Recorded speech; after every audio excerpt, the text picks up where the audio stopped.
Good morning. Welcome to the Department of Medicine Grand Rounds. Today we have a special guest who's going to talk to us about this topic, as you see. But before that, a few words. I want to celebrate William C., who usually sits right there, but he's not there today.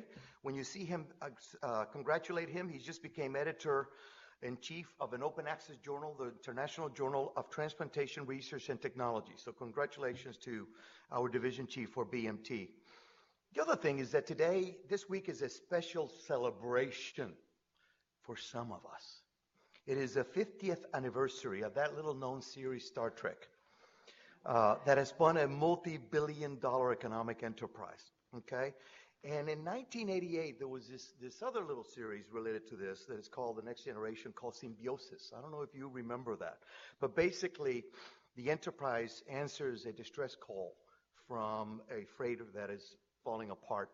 And they find that there's some weird interaction between the crew people and what the freighter was carrying.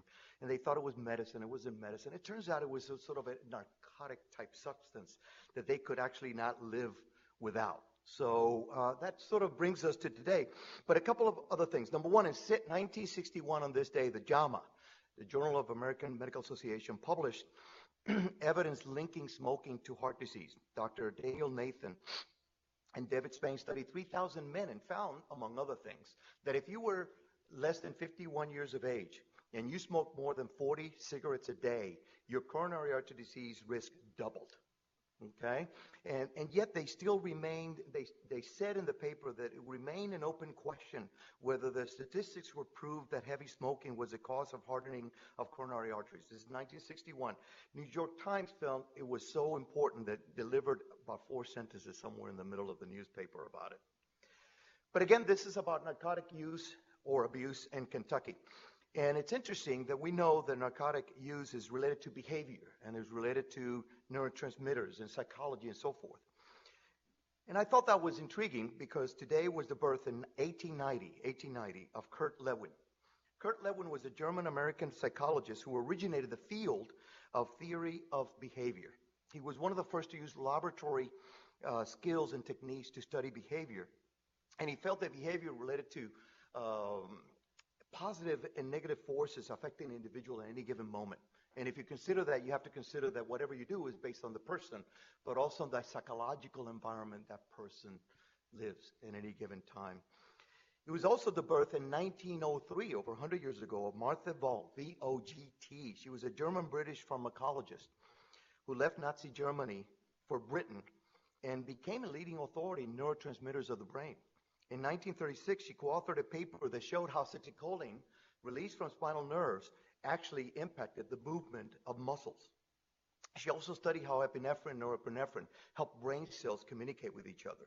And her work later on actually laid the foundation for our understanding of mental illness and how a means could affect people depending on how cells use them or not. And that affected pharmacology and the future of that arena as it relates to depression.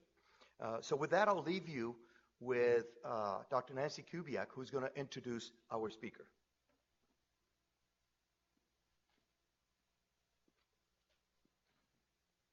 Good morning. I'm pleased to introduce Dr. Greg Hood for today's Grand Round speaker. Dr. Hood attended Johns Hopkins for his undergraduate degree and then graduated from the University of Louisville here and continued his training in internal medicine at the Scripps Medical Center in San Diego. At that time, he served as chief resident and stayed on faculty there until back in 2001 when he returned to Lexington and entered private practice as a general internist. He's been extremely active in the American College of Physicians and the American Medical Association, working on task forces in the House of Delegates and working on national boards. He's past governor of the Kentucky ACP and very involved in the health policy aspect of the ACP at the national level. He's been a frequent blogger, a contributor to the medical economics, and as part of his work as the health policy committee at the ACP has been involved with a lot of ACP position papers that have been published in the Annals of Internal Medicine. In conjunction with the ACP, Dr. Hood served as the principal investigator in enhancing effective, safe, chronic pain management in an accountable care organization in a primary care practice in Kentucky. He's been involved with a number of national ACP pre-courses that train individuals about how to deal effectively with this burgeoning problem, including Frank Park and I, who got to do that and bring that to our residency this spring. We're delighted to have him here today to discuss with us the narcotics in Kentucky, the past, present, and future. Greg? Thank you. Thank you very much. It's, if we had the lights, it's great to be back at the alma mater and among friends. And so we're going to cover 10 million years in about 53 minutes. So we'll get started. We'll go through the history, the impact particularly in Kentucky, and some brief touches and some follow-up on how to help patients with all of this. So in the beginning, everybody's familiar with the Sistine Chapel. We have Adam here. Here's God. People forget. Eve's right here. So from the beginning, we've all had to work together if we're going to have success. And we're going to go through a tale of humanity through 2 receptors. There's a second version of history that Douglas Adams wrote, where he said this planet has, or if you know the novel, rather had, a problem, which was this. Most of the people living on it were unhappy pretty much all the time. Many solutions were suggested for the problem, but most of these were largely concerned with the movement of small green pieces of paper, which was odd, because on the whole, it wasn't the small green pieces of paper that were unhappy.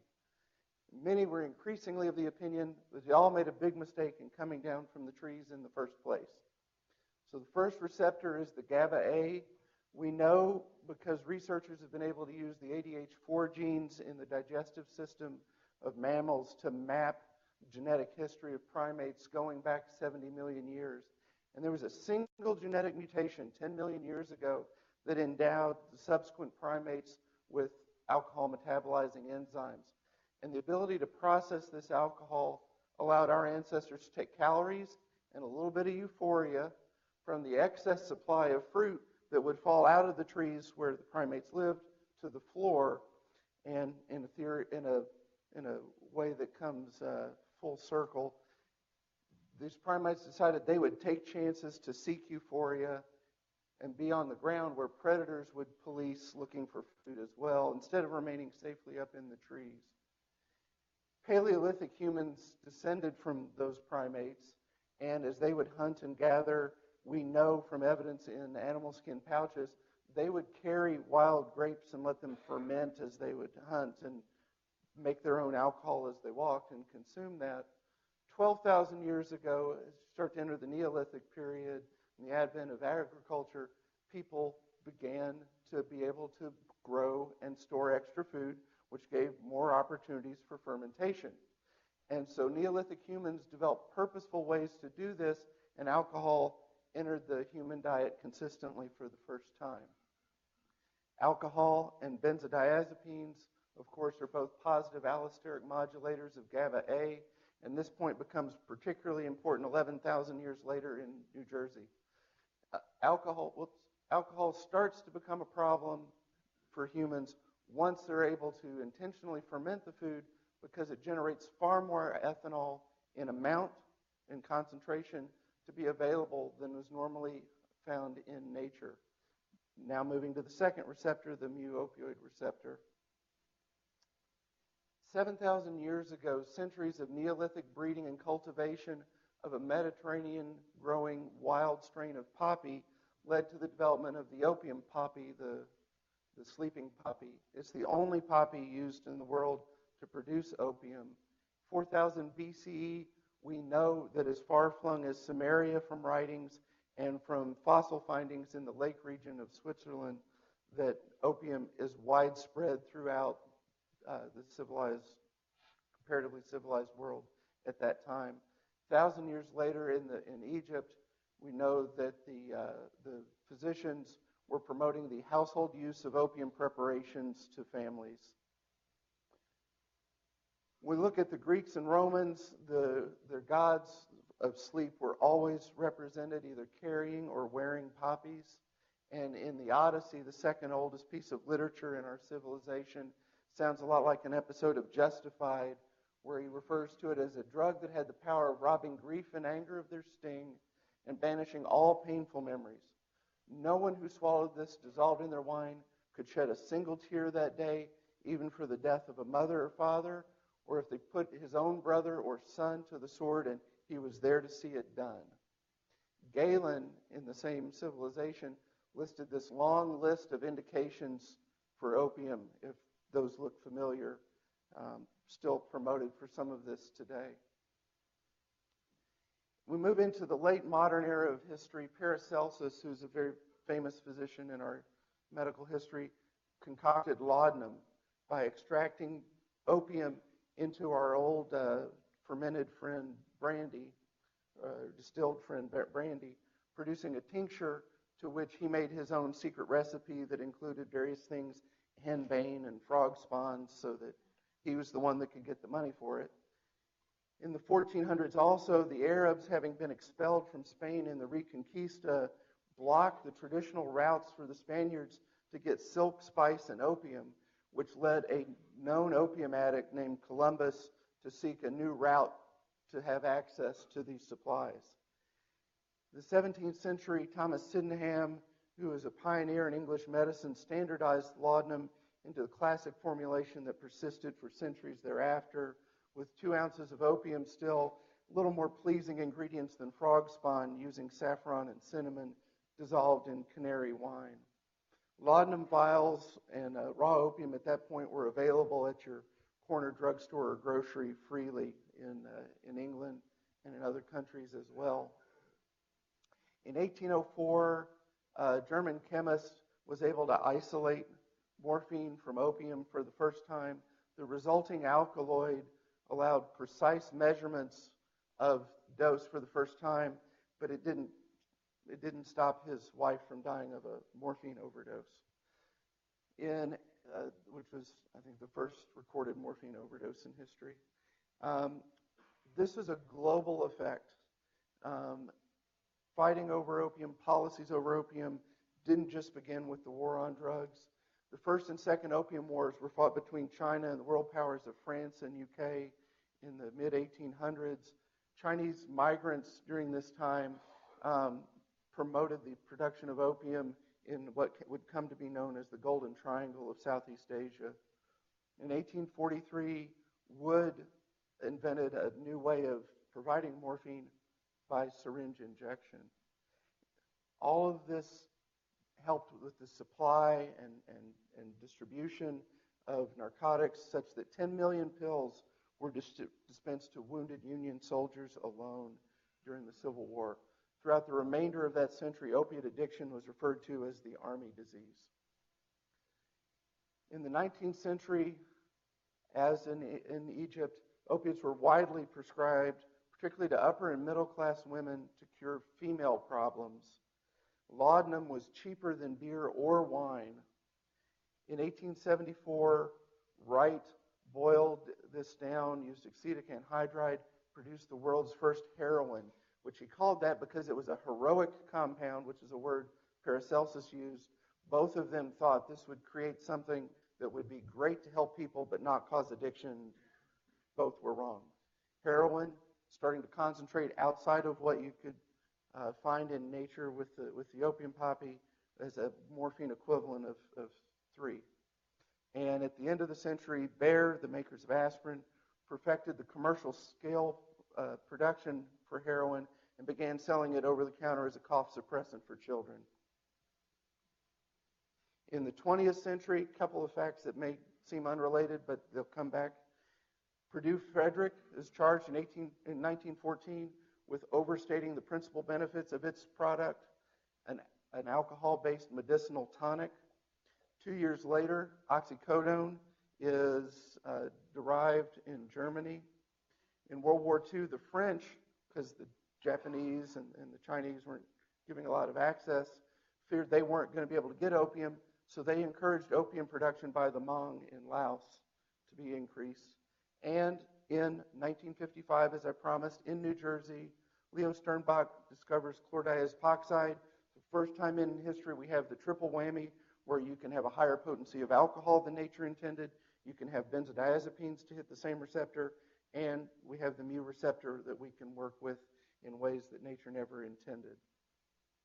In the 50s, 60s, 70s, Medical scientists, the government, and criminals all get involved with these two receptors to an extent never before seen in history.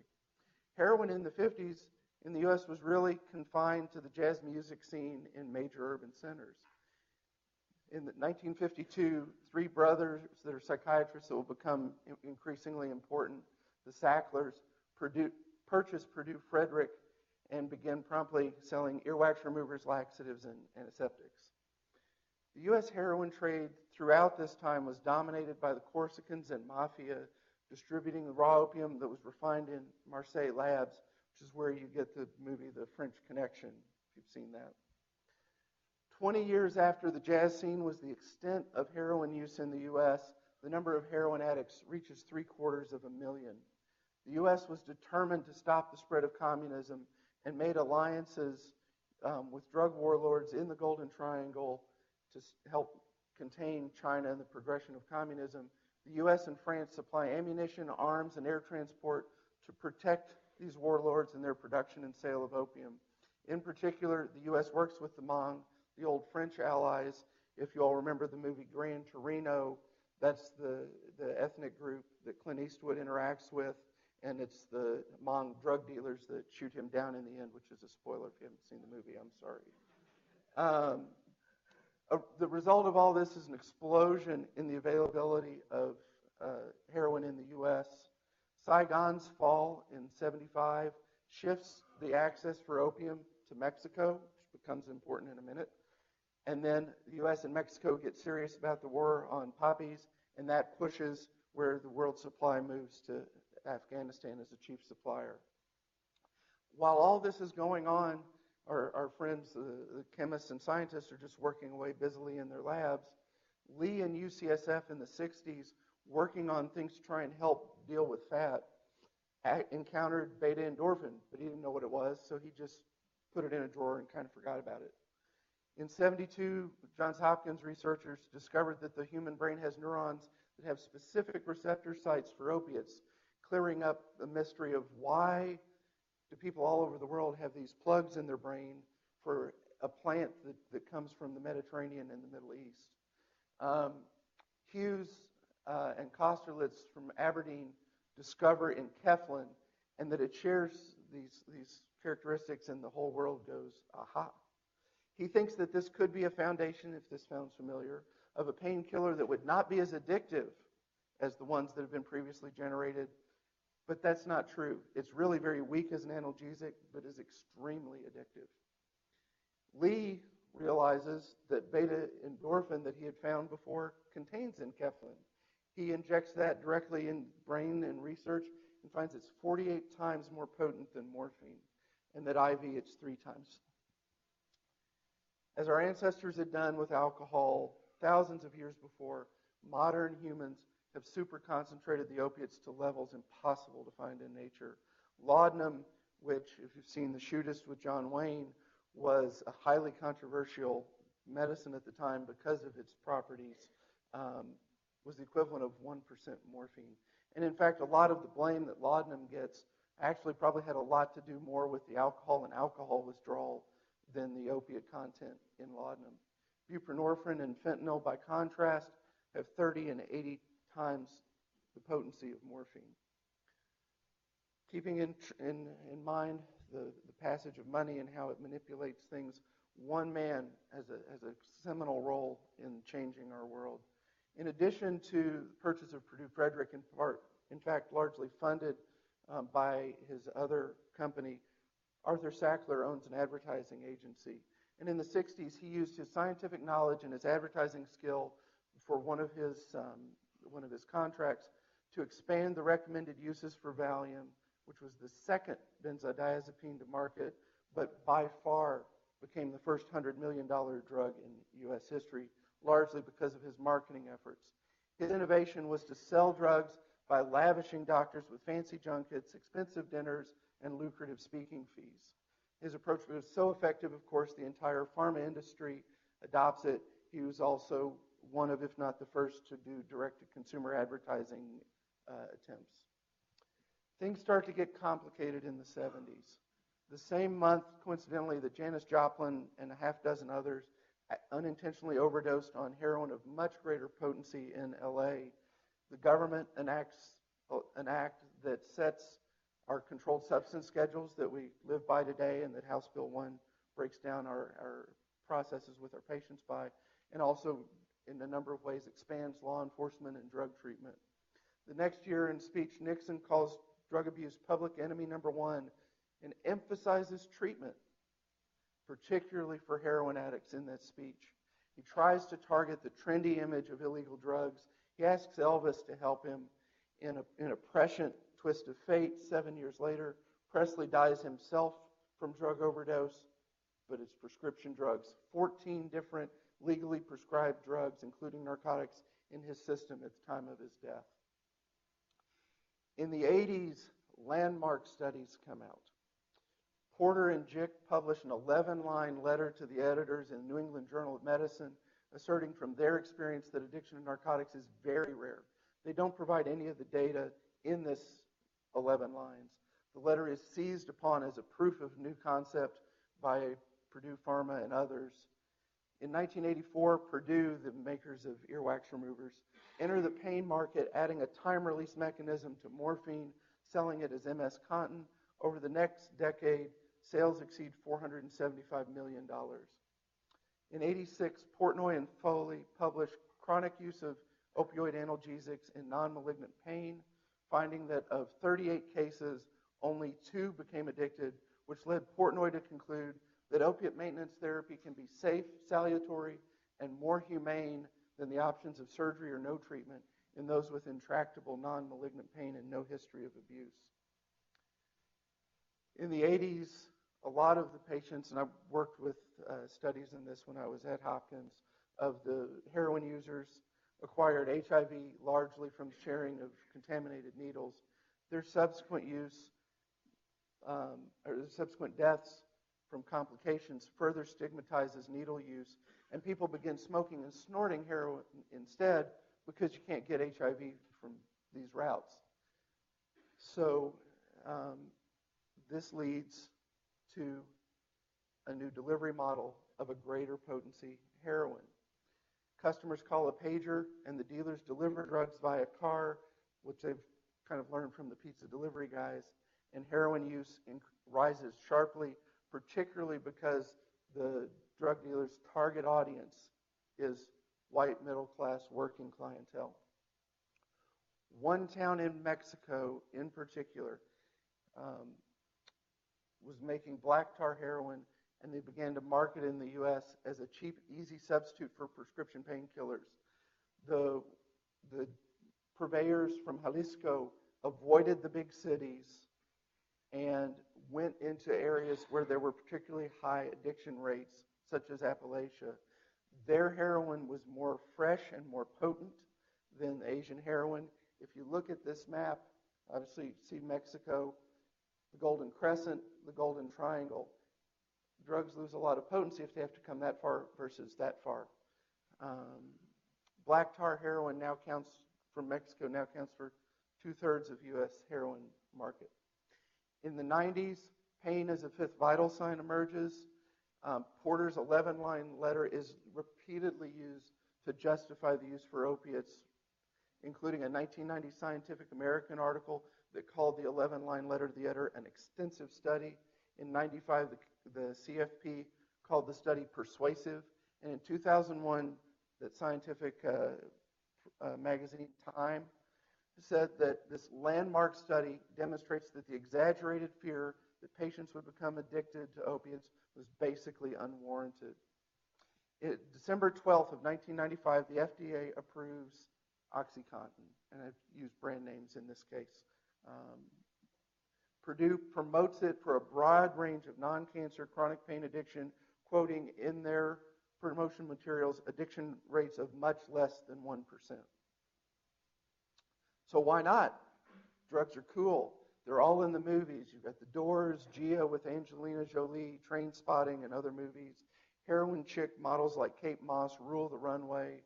And physicians begin to have their valuations tied to their ratings. Pay and promotion in many venues are tied to patient satisfaction surveys. and physicians that don't give patients their drugs when it's the fifth vital sign, and all of these initiatives are out, risk negative marks. Lawyers seize on this and begin to attack liability exposure for not prescribing enough to patients. Congress then declared the next decade to be the decade of pain control and research. Again, with spoiler alert, how did that decade end? U.S. deaths from prescription overdoses of opiates were 15,000 in 2008, which is triple what they were in 1999. In 2010, 254 million opiate prescriptions were filled, enough to medicate every American adult around the clock for a full month.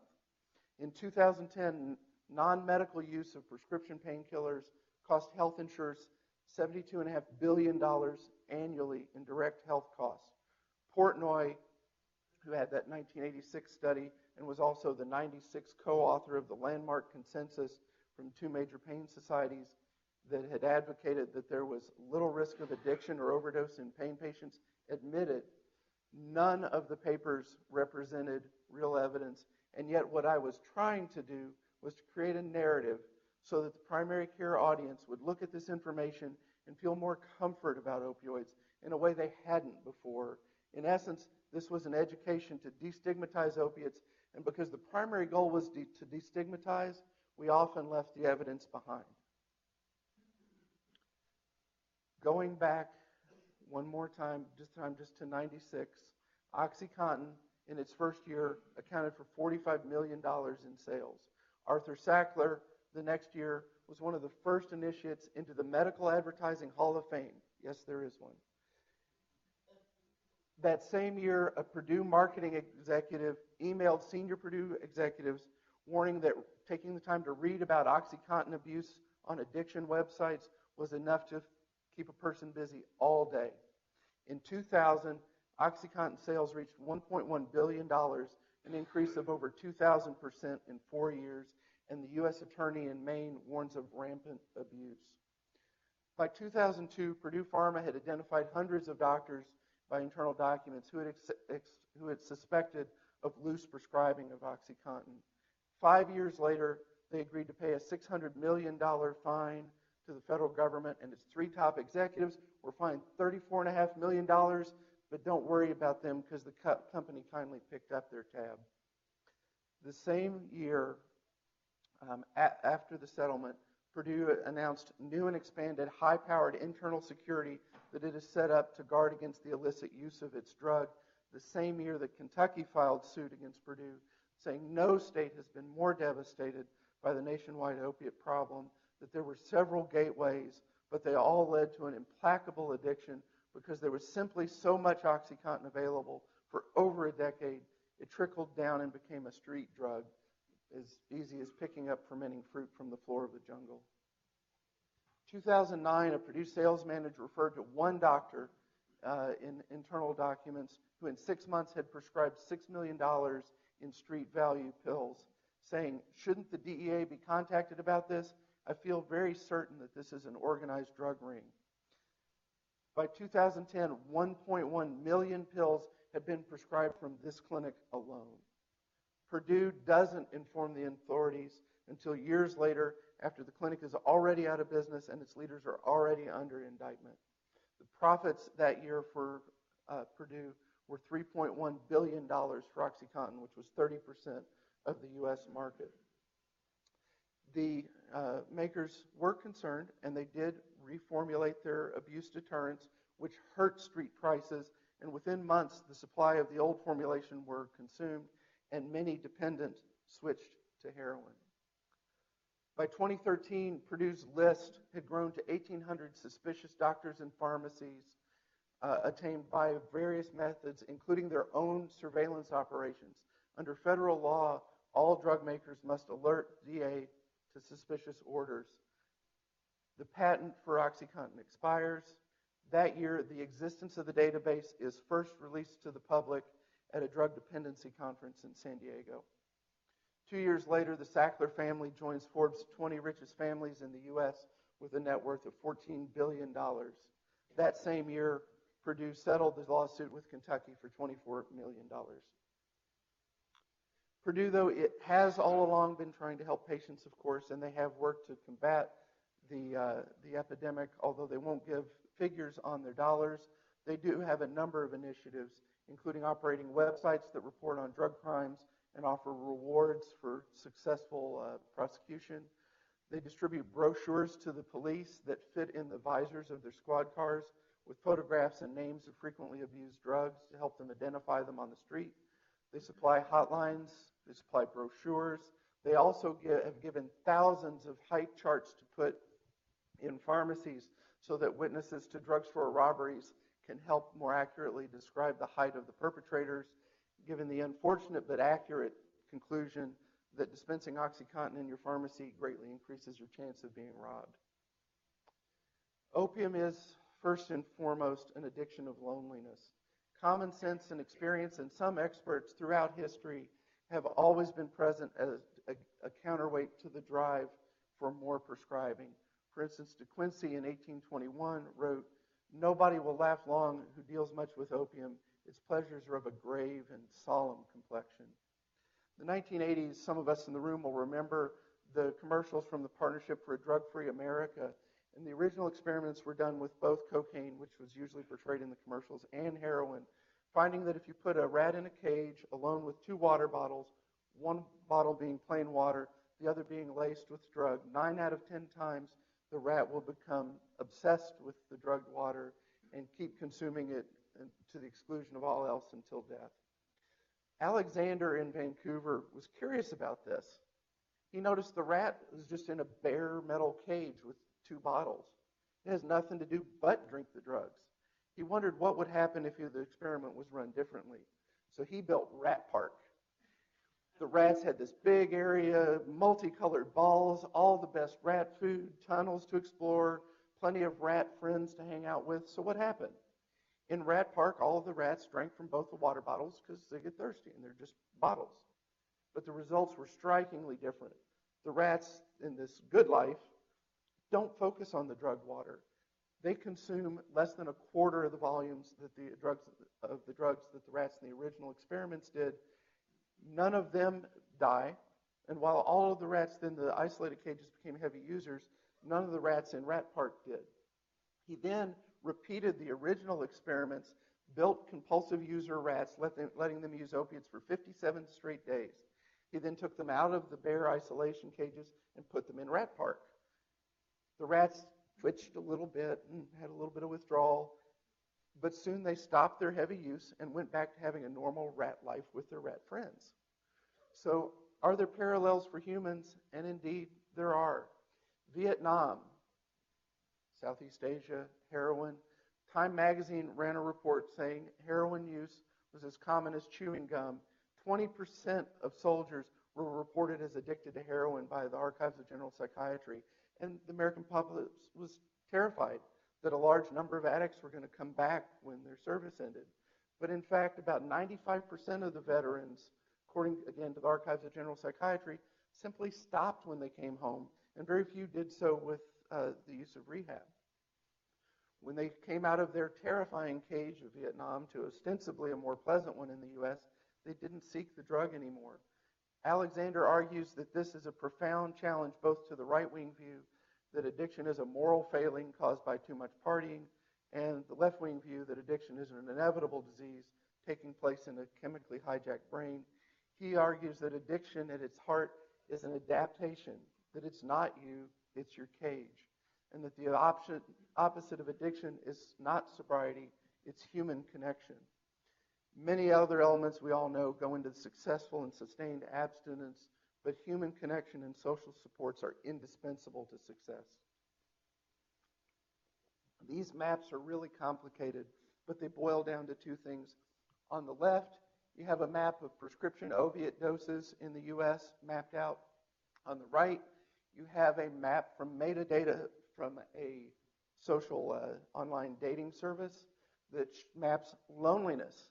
And it's hard to tell with these maps, but basically what the numbers show is the peak for both prescription opiate deaths and loneliness in the United States is Appalachia. Appalachia, if you look at social isolation is as potent a cause of early death as smoking 15 cigarettes a day. Dementia, hypertension, addiction, accidents, depression, anxiety, paranoia, and suicide are all more prevalent with social isolation. And it also enhances the allure of cool stuff like in the movies and TV we were talking about. Loneliness is twice as deadly as obesity. And the second Hobbes would disagree with the first Hobbes and say our lives are becoming nasty, brutish, and long. Appalachia is geographically and economically isolated, a high prevalence of physical injuries, loss of work, loss of connection in the mom and pop sort of Mayberry stores, loss of work from the factories and mines, and a modern loss of community with people just shuffling in and out of minimum wage Walmart, being buried in their phones, TV, and the internet, the declining population through death, immigration, and what we're all too familiar with the birth and infant mortality rate problems. Known predictors of loneliness, how many of these think apply to a lot of people in Appalachia? Marital status, self-reportive health, lower education level, numbers of chronic illnesses, motor impairments, and living alone. Sam Quinones wrote a fabulous book that you should read called Dreamland, and it'll explain how pill mills came to be in southern Ohio and Appalachia. It says that opiate addiction, it seemed to him, is some kind of final expression of our own destruction of community, our lack of connection across the country, both in poor communities and wealthy ones, because make no mistake, this problem is in every zip code in our country. We exalt consumption in the individual over community and have for a long time. These drugs fit that paradigm. They turn everyone who abuses them into self-absorbed, lonely hyper-consumers. Reconnecting these patients to society and social networks is the true challenge that our communities and our medical community faces. Everything else we do is very important, but it depends on this if we're going to be successful. What are some of the health consequences of narcotics? There are lots of them. We're all in healthcare. We're all well-trained. We all know all of these, right? I hope so, because I graduated from this med school. But U.S. med schools have a median of 9 hours of pain education in their training, compared with our Canadian friends to the north, where the average is more than double that. And in a survey of PCPs at 12 academic medical centers, only 34% reported that they felt comfortable treating patients with chronic non-cancer pain. But that's okay. We're taking care of the expensive conditions, right? Chronic pain costs more far and away than heart disease, diabetes, or cancer. Pain medicine costs are only 4% of the total cost of the medical costs of pain. The system we have generates a lot of this. The patients get a problem. They try and solve it on their own. They try some stuff over the counter. They try some herbs. They try some stuff they read about on the internet, which makes them experts because they did research. They come and see their PCP. They try some more of this. They see a specialist. They do other things. They try drug A. They try drug B. They try drug A and B, different procedures and tests. There's not good follow-up and coordination. Patients don't stick to it well. They end up in the surgery. They end up in hospital. They end up in the morgue. It's all very inefficient by the models that we've worked through. Part of that inefficiency is when we try and classify pain by location and clinical states, it really doesn't correlate very well. Instead, there are three main types of pain pathophysiology that separately together are believed to be responsible for the majority of presentations of pain. And looking at it from this perspective can really help us when it comes to medication selection. First is nociceptive pain, pain related to damage to somatic or visceral tissue, giving trauma, giving inflammation, like OA, RA. There's neuropathic pain that's damage to peripheral or central nerves, like diabetic peripheral neuropathy, postherpetic neuropathy. There's sensory hypersensitivity, where there isn't really an identifiable change to the tissues or the nerves. It's felt to represent from persistent neuronal dysregulation, sensory hypersensitivity like fibromyalgia. If you take this approach, you can find that you can group your treatments. NSAIDs, acetaminophen, work first line for nociceptive pain. And later, not necessarily second line, but later, opiates for moderate to severe or recalcitrant pain can be useful. And they can also be useful later line when you're really stuck for the neuropathic pains. But the neuropathic pains will respond much better to the antiepileptics, SNRIs, TCAs, as will sensory hypersensitivity. But opiates are absolutely a last resort for fibromyalgia because there are no well-controlled studies that show any benefit, and there are actually some that show that pain worsens in sensory hypersensitivity if you use an opiate. But we don't do that, right? The percent of opiate first-line prescribing in the U.S. for fibromyalgia is 43% of cases. For diabetic peripheral neuropathy, 42% of cases. In osteoarthritis, first-line therapy, as common practice has been in this country, 52%. Giving an example of a patient I saw, a type 2 diabetic with chronic pain, cluster headaches, a remote history of surgery for neck pain with a subsequent fall with head trauma, had seen PCP, had seen the pain doctor who had ordered escalating doses of narcotics. Patient saw me with a poor quality of life, poor pain control, even though he did what the pain doctor said.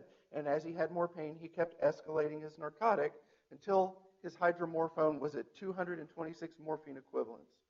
He had a lot of GI and CNS side effects, as you might expect, but had a neuropathic pain going into his trapezius.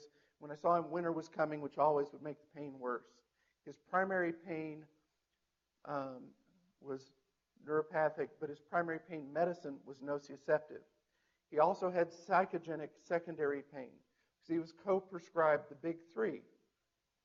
He had the opiates, he had benzodiazepines, and he had zolpidem, all of which increased the risk of addiction, hypoventilation, death.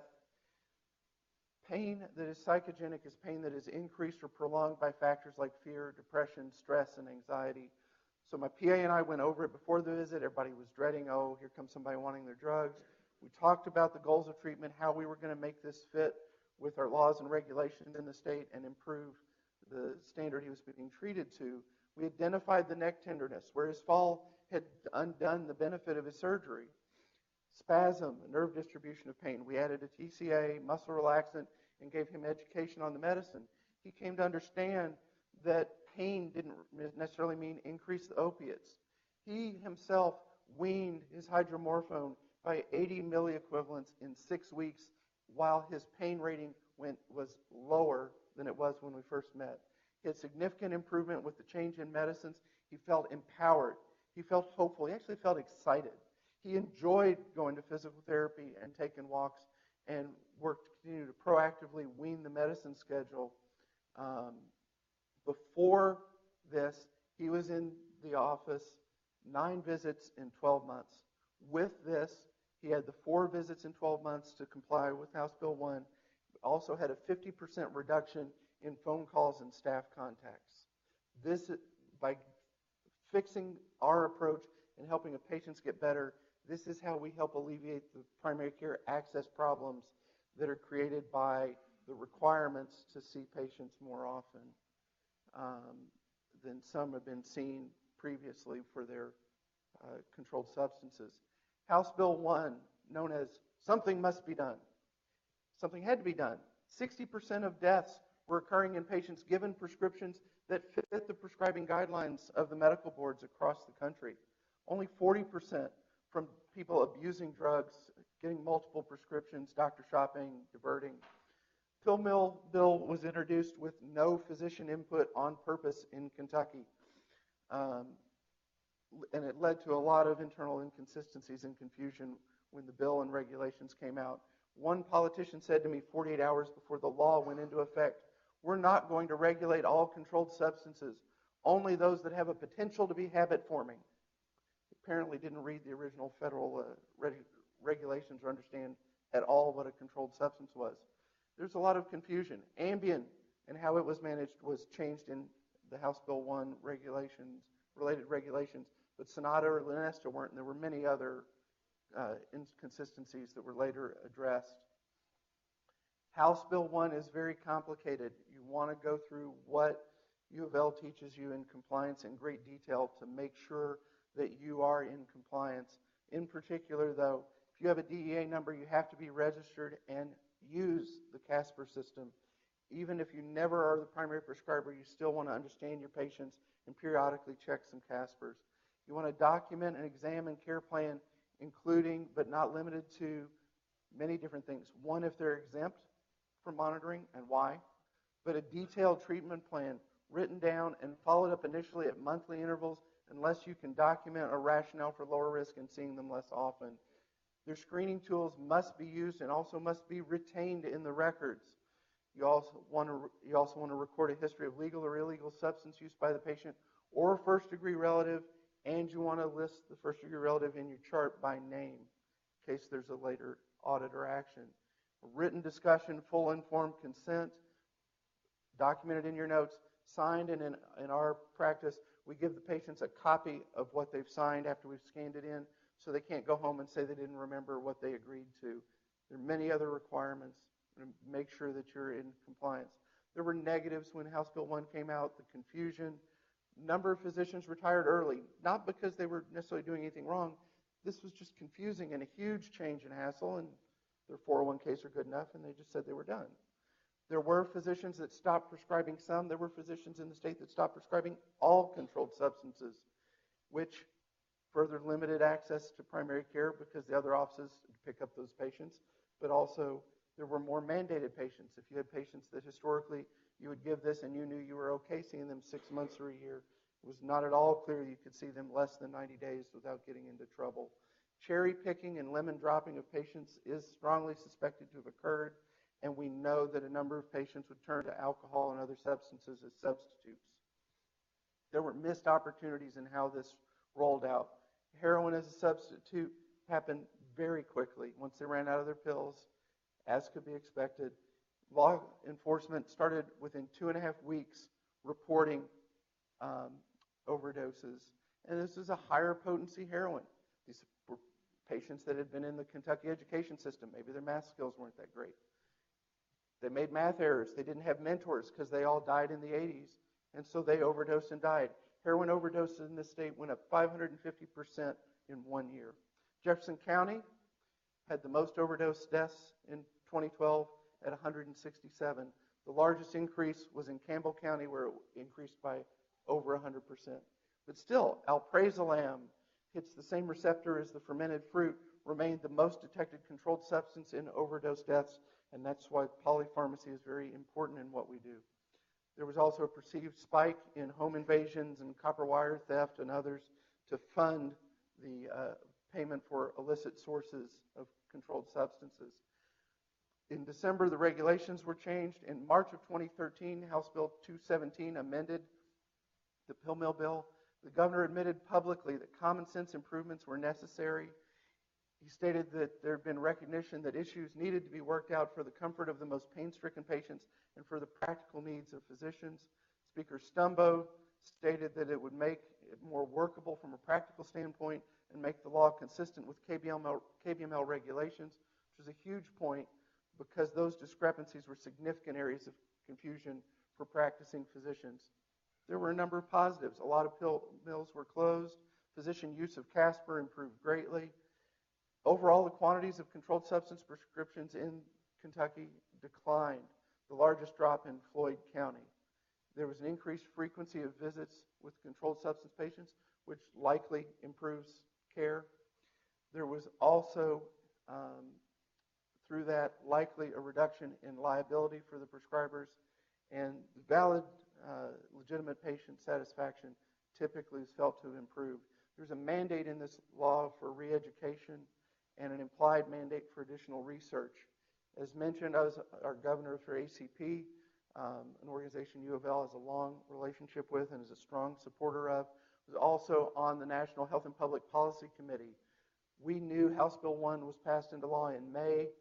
By June, we had published a statement of principles on the role of governments in regulating the patient-physician relationship, and over the next year and a half, published 2 other position papers in the ACP Center for Quality, got going with the study that we did here in the state to try and figure out, implement, disseminate quality improvement and best practices, working with ACO and patient-centered medical home practices.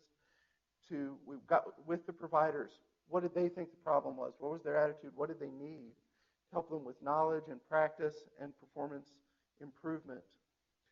They picked 3 areas: screening for clinical depression, documenting and follow-up, the assessment and management of chronic pain, including in particular standardized tools for pain assessment, and depression is very important in this because there's a greater than 50% co-penetrance of depression with controlled substance prescribing in chronic pain, and to help them understand the opiate agreements and urine toxicology tests as required in House Bill 1.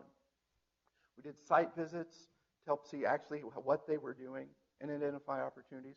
We ran 2 webinars, one on mental health, one on pain contract and risk assessments. We had coaching calls with national quality improvement experts to help guide the implementation, developed a brochure to give to the patients so they could have a better understanding of what the agreements they were signing meant, and developed videos and improvement worksheets. This was a 4-month study, yet in that time, all 3 measures had very statistically significant improvements in screening for clinical depression, the assessment and management of chronic pain, and the use of agreement forms and toxicology tests. Practice protocols are really important today because they help standardize what you're doing. You already do practice protocols. For instance, with diabetes, you'll set your office frequency based on how well controlled they are or how much risk they're under. You'll use your tests and your treatments accordingly. It can be the same with pain. Office visit frequency, use of pain scales and inventories, the use of drug tests. The protocols help the offices operate more efficiently. They help the staff work with you. UofL is already working with the MAs in the clinics with the 5 A's of opiate addiction, try and help start the process, and we're working through similar steps with the Center for Quality with UofL right now. Staff are often more alert to secondary gain or diversion than the clinicians because they talk to us differently than they do to the staff. And the staff can make your life easier and help facilitate safe, effective medical care. Protocols also help show to the regulators and in legal reviews that you have a clear basis for care and a plan for how you're trying to help the patient. And it helps enhance the predictability so that the doctor that's covering you has a good idea of what's been done for this to be a patient receiving these medicines in your clinic. For an example protocol with exemptions for cancer patients, patients in hospice, end of life. If you have a patient that's low risk, you may see them up to 90 days and do an annual physical and an annual urine drug test. A patient that either from the surveys or your inclinations you feel is at more intermediate risk, you may see at the same frequency but perform the drug test more often. High-risk patients you may see monthly and do urine drug tests monthly. That's what a lot of our pain colleagues do because they're by nature dealing with a lot of high-risk patients. And it is not only your right but your requirement, if you feel somebody is inappropriate for controlled substances, to designate them so in your system. The CDC this year came out with 12 steps to good prescribing of opiates for chronic pain. These were not derived from what we found in our study, but they match our experience very well. When you're determining whether or not you're going to initiate or continue opiates for chronic pain, start with non-pharmacological and non-opiate therapy. Only use opiates if the expected benefits for pain and function are anticipated to outweigh the risks. And if they're used, they should still be combined with the other therapies as appropriate. Before starting the opiate, you want to establish the treatment goals with the patient, including realistic goals for their pain control and their function, and consider what you're going to do to discontinue the medicine if those benefits don't materialize or outweigh the risks. Only continue if it's working to the benefit of the patient's pain and function in ways that outweigh the risks to their safety. Before starting and periodically during, discuss these goals and your responsibilities in managing the therapy. And when starting it, start with immediate release opiates and not extended or long-acting. When they're started, start at the lowest effective dose. Use caution in prescribing opiates at any dose, but in particular, as you reach 50 morphine equivalents a day, and avoid increasing to 90 or more, or carefully justify the decision to titrate to that level in your chart. And this does work. We do have patients in our practice that are at more than 90. We've inherited them, and we're working with them. we have a generation of patients that are above this threshold that's going to take us a generation to help undo what the world has done to them and what they've done to themselves. Long-term opiate treatment typically begins with acute treatment. When you're using an opiate for acute pain, prescribe the lowest dose of an immediate release in no greater a quantity than you expect to need to resolve the opiate requiring time frame of the pain. Typically, that's 3 days or less. It's not a month for a wisdom tooth extraction. Typically, more than 7 days will rarely be needed of opiates. Evaluate the benefits and harms within a month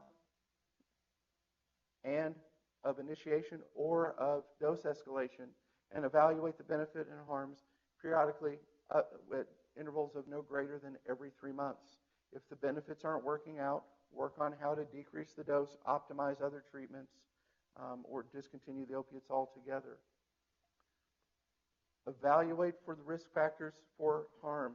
Incorporate management strategies to mitigate those risks, including offering naloxone when factors for opiate overdose, such as a history of prior overdose, a history of misuse, or doses above 50 morphine equivalents, or the concurrent use of benzodiazepines are present. Review the patient's history of controlled substance prescriptions using, in our case, Casper, starting in every 3 months. When prescribing opiates, use urine drug tests before starting and at least annually while prescribing. Avoid prescribing opiates and benzodiazepines concurrently whenever possible. Keep in mind alcohol, which is hitting GABA A as well, and offer or arrange an evidence-based treatment, usually medically assisted with behavioral therapy for patients who exhibit opiate use disorder. Of these 12, all of these are Category A recommendations, except for urine drug tests, which are Category B. ACP is committed to helping all of us with these problems and help them to get better care. All of this academic year, free to ACP members, which I believe are all of the residents at UofL, and free membership for all medical students. There's 3.5 hours of CME available online in 6 modules that go in great detail into safe prescribing, best practices, how to stop, what to do in between, screening, counseling the patients, what to say to them, drug class education in general, but also specifically clinical insights. This truncated URL, I think, will get you there. If you have trouble finding this, let us know, and we'll get you out to this, and it's free to the middle of July of next year. The issues keep changing. Our own Dr. Polk, the Public Health Commissioner, this month warned about the new supply of high-potency black tar heroin laced with fentanyl coming into the state, much more toxic and can cause respiratory failure and death. The future is coming. There are a number of efforts happening nationally, both privately and in the government. These are 2 apps that I've been involved with usability and beta testing with the government to help with a wide range of issues within prescribing. And we have to get this right because the computers are coming. Watson was not just designed to win at Jeopardy. Technology will take over if we don't fix this. In Brazil and India, machines are already starting to do primary care because there's no labor to do it. They may be better than doctors. Mathematically, they will follow evidence, and they're much more likely to be right. That's in the lay press today. So I appreciate your time and interest in this very important subject, and hope you all have a great day.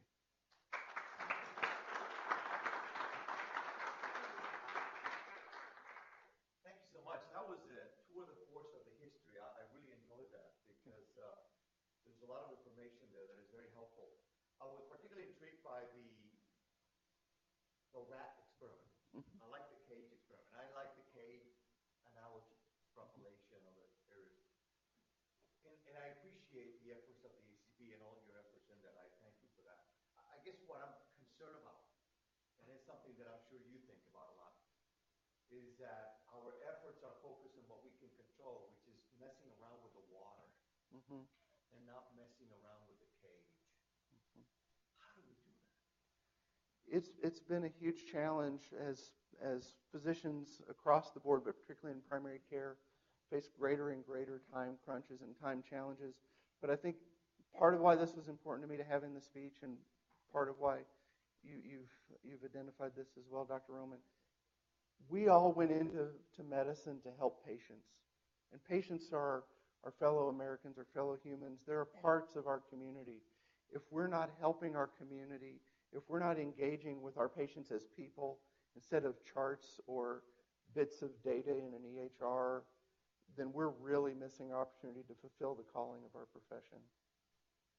Are we better, I think that's important, are we better off spending money and sending people off to these places and spending time there and creating clinics there than waiting for them to come to us?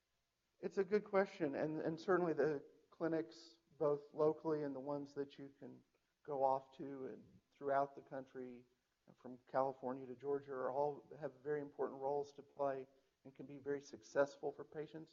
But we have to acknowledge there aren't enough of those clinics to meet this need, and our patients don't have enough resources to avail themselves of those opportunities. So trying to work with our whole office staff, help them understand this, help them work with the patients, find each answer at an individual level. You know, all politics are local, all medicine is local. None of us, well, one person prescribed 1 million pills, but you know, none of us in general prescribe 1 million of anything or 1 billion of anything. We take care of one patient at a time, or in this, if we do small groups, a small number at a time. This was created one pill, one injection at a time. We've got to fix this one encounter at a time. Great. Questions, comments? Thank you. That was really interesting. I spent 11 years in Baltimore and worked from Kentucky, and I've seen trends that are really discouraging. Mm-hmm. And one of the trends that we touched on, but I'm curious about your other thoughts, is the switch of using prescriptions, prescribability, to now people using injections, heroin, morphine, etc. Mm-hmm. And what I see as a cardiologist is the rise of endocarditis, and the diagnosis of patients skyrocketing in our own hospital. And then at the end of the day, was 60 years old and injected heroin for the first time because he's no longer getting his prescription narcotic. So I'm curious about what I've seen a lack of in this tax law is methadone clinics, sleep clinics to help people who no longer get their prescription painkillers to help transition it. So any thoughts or what the agency is doing about that?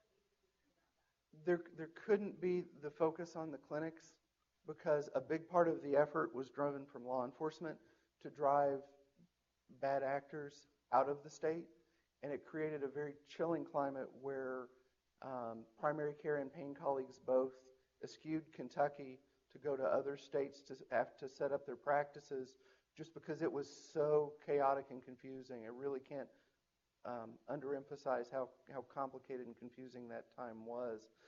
So they really couldn't grow that at the same time. And even now, we have terrible problems with access to clinics. Patients deal with the real world, and the real world is hard. It is nasty and brutish. And money is a problem. An Oxy 80, one pill, would be $80 to $100 on the street. A full day's supply of heroin would be $50.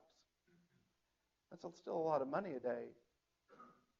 But it's a lot cheaper to move to the illicit products, and that's why they go that route. It's a simple economic decision, you know, in the light of limited social support and options. Questions, comments? How do you deal with the politics around all of this? You guys are very involved with that. This concept of here's a problem, here's how we fix it. We don't need conversation. We don't need doctor input. Let's just do it, done, and only after we figure out. How does ACP deal with that? We work both at the state level and nationally, first by being available. Once physician input was allowed in the committees, I was there and gave testimony in Frankfurt. ACP works very hard nationally on all of its issues to be patient and member focused, trying to find and do what's the right thing. We work with both sides of the aisle, and I say that having also been vice chair of the Internal Medicine PAC, which is separate from ACP but closely aligned in its goals. Health and public policy, if you go to our website, and there's a health and public policy section. You go and read on any of the subjects that are of interest to you.